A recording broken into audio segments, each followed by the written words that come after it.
बच्चों ये आपकी आज की वर्कशीट है। Worksheet number 35। बेटा डेट गलत लिखी हुई है, 19 फरवरी है। 19/2/2021। ठीक है बेटा। तो बल और दाब के बारे में हमने पिछली वर्कशीट में भी पढ़ा था। तो बल क्या होता है तो हम पहले ही जान चुके हैं कि धक्का या खिंचाव को बल कहते हैं, जो किसी वस्तु की गति की स्थिति या आकार को बदल सकता है।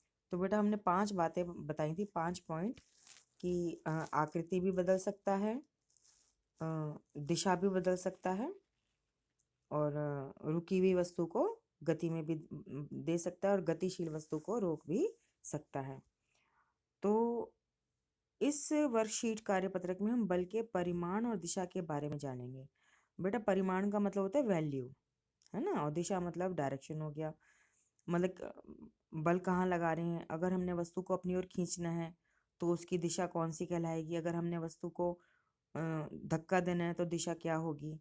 तो बेटा खींचने और धक्का देने की दिशा विपरीत दिशा होती है। ठीक है बेटा, क्योंकि उल्टी दिशा में जा रहे हैं ना, धक्का और खिंचाव दोनों, है ना। तो बल एक भौतिक राशि है जिसमें परिमाण और दिशा दोनों होते हैं।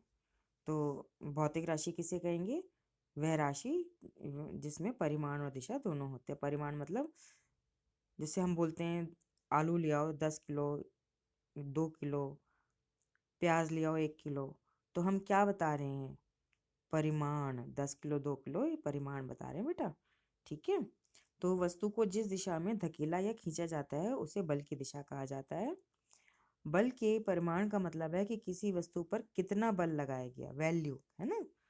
तो एक बल की प्रबलता आमतौर पर इसके परिमाण द्वारा मापी जाती है।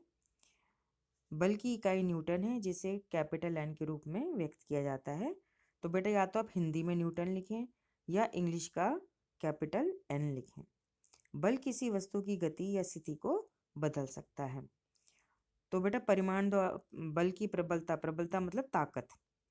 मान लीजिए हम कहें कि 2 किलो आलू उठा के लाओ और 12 किलो प्याज उठा के लाओ, तो किस में बल ज़्यादा लगेगा उठाने में, 2 किलो आलू के 10 किलो प्याज को, 12 किलो प्याज को, है ना। तो जितनी भारी वस्तु होगी उस पर बल उतना ही ज़्यादा लगेगा। ठीक है ना। तो बल की प्रबलता हम भारी वस्तु को धक्का देने खिंचाव करने में ज़्यादा लगाएंगे, है ना।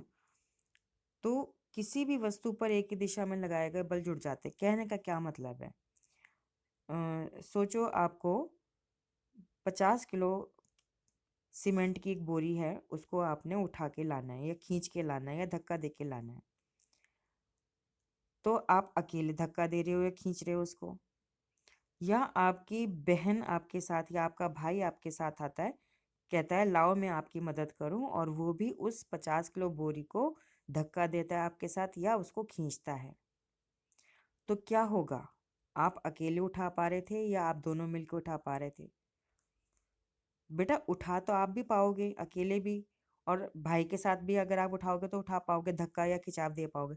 लेकिन जब आपके साथ आपका भाई बल लगाएगा तो उस वस्तु को उठाना आसान होगा, क्योंकि बल दुगना हो जाएगा, आपका भी और आपके भाई का भी, क्योंकि वो आप ही के साथ वस्तु को खींच रहा है या धक्का दे रहा है।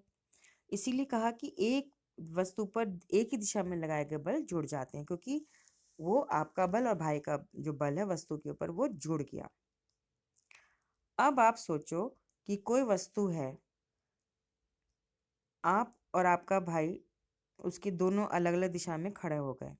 आप वस्तु को धक्का दे रहे हो और आपने अपने भाई से कहा तुम भी वस्तु को धक्का दो। अब दोनों धक्का मार रहे हैं तो क्या वस्तु हिलेगी? नहीं, क्योंकि आप और आपका भाई वस्तु के दोनों विपरीत दिशा में खड़े हैं और धक्का मार रहे हैं। तो वस्तु कैसे हिलेगी? वस्तु तब हिलेगी जब किसी एक का बल ज्यादा होगा। तो जिसकी बल की दिशा ज्यादा होगी, बल ज्यादा होगा, परिमाण ज्यादा होगा, वो वस्तु हिला देगा। मान लीजिए आपके भाई में ताकत ज्यादा है, बल ज्यादा है, तो वो वस्तु को धक्का दे रहा है तो आप उसको रोक नहीं पाओगे। आप में बल ज्यादा है, आप धक्का दे रहे हो, तो आपके भाई में बल कम है, तो वो आपका धक्का जिससे वस्तु हिलेगी और आपका भाई रोक नहीं पाएगा। लेकिन अगर दोनों का बल बराबर होगा तो विपरीत दिशा में होने की वजह से वो वस्तु अपनी जगह पर ही बनी रहेगी। यदि किसी वस्तु पर दो बल विपरीत दिशा में कार्य कर रहे हैं तो इस पर लगने वाला कुल बल दोनों बलों के अंतर के बराबर होता है। तो इसका बल और इसका बल, तो जिसका बल ज़्यादा होगा उसकी तरफ वस्तु, उसकी उसकी वजह से वस्तु हिलेगी, ठीक है ना। तो इसमें कुल बल क्या होगा, ज़्यादा वाला बल घटा में कम वाला बल, इसलिए इसको कुल बल बोला गया, अंतर के बराबर होता है।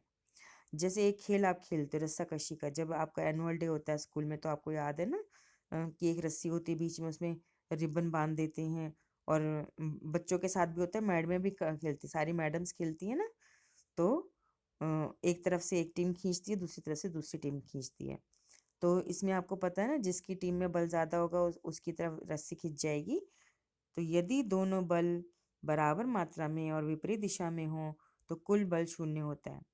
तो कई बार क्या होता है कि ये वाली टीम भी खींच रही है, ये वाली टीम भी खींच रही है, दोनों का बल बराबर है, तो ये रस्सी जो है बीच में ही रहती है। तो कुल बल कितना हो गया, शून्य। शून्य मतलब जीरो, क्योंकि इसका बल घटा में इसका बल, और दोनों बल बराबर है। मान लीजिए दो दो न्यूटन बल इसका है, 2 न्यूटन बल इसका है, तो कुल बल कितना हो गया विपरीत दिशा है ना, अंतर के बराबर होगा, 2 न्यूटन घटा में 2 न्यूटन, जीरो। ठीक है बेटा, सोचो और करके देखना इसको, अपनी सहेलियों के साथ मिलके करके देखना प्रयोग सारे, ये वाला भी, ये वाला भी, ये वाला भी प्रयोग सब करके देखना बेटा, ठीक है। चलिए अब हम रिक्त स्थान भरते हैं। प्रश्न 1 है, धक्के या खिंचाव को बल कहते हैं। बी भाग में भी बल शब्द आएगा, बल किसी वस्तु की गति या स्थिति को बदल सकता है। सी भाग में आएगा, बल में परिमाण और दिशा दोनों होते हैं। डी में आएगा, किसी बल की प्रबलता को आमतौर पर इसके बल की प्रबलता को आमतौर पर इसके परिमाण द्वारा, वैल्यू द्वारा, है ना। ई भाग है, बल की इकाई, बेटा हिंदी में आप या तो न्यूटन लिख दें या इंग्लिश का कैपिटल एन। तो इसमें आप अभी क्योंकि पहली बार लिख रहे हैं, दोनों लिखें, बल की इकाई न्यूटन और उसके ब्रैकेट में लिख दें कैपिटल एन है, ठीक है। प्रश्न 2 कह रहा है, यदि 5 न्यूटन और 3 न्यूटन के दो बल किसी वस्तु पर एक ही दिशा में कार्य कर रहे हैं तो परिमाणी बल कितना होगा, 8 न्यूटन। 5 न्यूटन जमा 3 न्यूटन, 8 न्यूटन, क्योंकि एक ही दिशा है ना बेटा, ध्यान दीजिए।